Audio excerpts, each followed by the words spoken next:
Hey, what's up guys? In this video I've got 5 tips for you if you're coming back to running or if you're new to running. So let's get stuck in.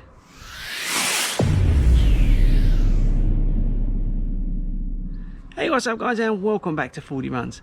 Now if this is your first time at Fordy Runs, I want you to smash that pink button down there that says subscribe on it.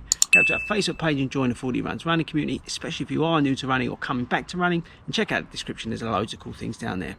Right, there's loads of people taking up running, so I thought it'd be cool to do a bit of a video on 5 sort of top tips on how to get back into running or how to start running. So let's get stuck in. Right guys, the first tip, and especially if you are brand new to running, is to download the Couch to 5K app from the NHS. Now this is a totally free app and it is super awesome. In particular, if you are starting out with running, I think the best thing to do is have a plan in place, because what can happen is you just go out there and you start running too far, too quickly, too much and everything, and you just get injured. So download the app. It's called Couch to 5K. It's by the NHS. There's loads of tips, there's loads of advice on now, and just check it out. It's totally awesome and it'll get you started on the right foot, and it's my top recommendation. Right guys, tip number 2 is to start slowly. Now if you're coming back to running, or even if you're new to running, the temptation there is to go out and start smashing out loads and loads of distance, loads of miles, totally the wrong pace.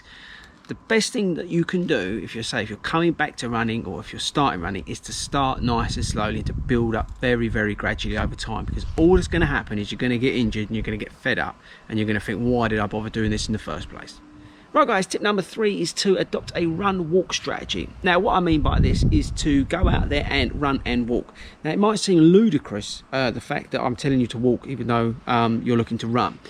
What tends to happen is people go out there and they'll try and run too far, and like I said earlier, you'll run too fast. So by adopting a run-walk strategy, you'll be able to cover more distance at a slower pace, and your body will be able to adapt to what you're asking it to do. Now on a Couch to 5K program, which I start some of my guys on, we start them off with a run-walk strategy. So we'll do like a minute of walk, minute of run, minute of walk, minute of run, or even less, you know, a 30-second blast. And what that tends to do is that builds up stamina, builds up strength, it builds up a resistance to what we're asking the body to do, but it does it gradually, so you're not asking the body to do too much too soon and get injured. So adopt a run-walk strategy if you can. Right, tip number 4 is to set yourself realistic goals. Now what can happen is, especially if you're coming back to running, is, well, I used to be able to run a half marathon, so this week I'm going to go out and run 10k, and then next week I'm going to go back and do a half marathon. Well, that's the worst thing you could do.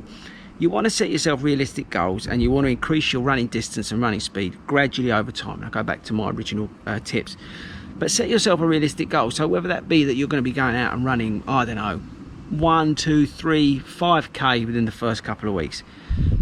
Be pragmatic about it. Think realistically what you're going to achieve. Think about what time you've got, but more importantly that you say this is something you're going to try and build up over a period of time. So don't set yourself unrealistic targets, because the chances are you won't achieve them, and the chances are you'll get injured along the way. Right, tip number 5 is don't get disheartened. What can happen is you'll go out and you'll start doing your running, you'll get into it, and then all of a sudden you'll hit a point during your training or during your running that you'll be tired, your legs will ache, you're feeling sick, and you're just getting aches and pains and everything like that.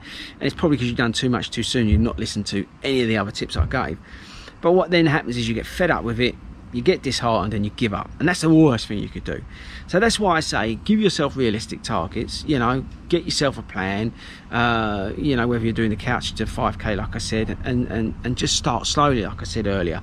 And in that way you won't get disheartened, you'll get into it, and then you'll slowly but surely build up, and you won't get to that point where you're just fed up with it all. Right guys, and my final tip, I know I was only going to give 5 tips, but I think the final tip is a great one. It's probably one of the best ones, and it's to enjoy it. The reason you're probably going out and running is because you want to get out and you want to get fit, you want to get healthy, you want to help your mind, you want to get out and exercise, maybe lose a bit of weight or whatever. But the important thing is to enjoy it. That is the number 1 tip from me, is to get out there and enjoy yourself. Enjoy the fresh air, enjoy the scenery, appreciate the fact that you can get out there and run, appreciate the fact that you are out there and you are getting fit and healthy, and you're helping your own mental health, all that sort of stuff, and never lose sight from the fact of why you're doing it. So I say the biggest tip for me is to enjoy it. Right guys, so there you go, there's 6 tips for you new runners, or for you guys who are coming back to running. I think there's a lot of people coming back to running at the moment for obvious reasons, and if you can take some of that advice from me today, I think that'll help you massively along the way. But that's it from me. I'll catch you guys later.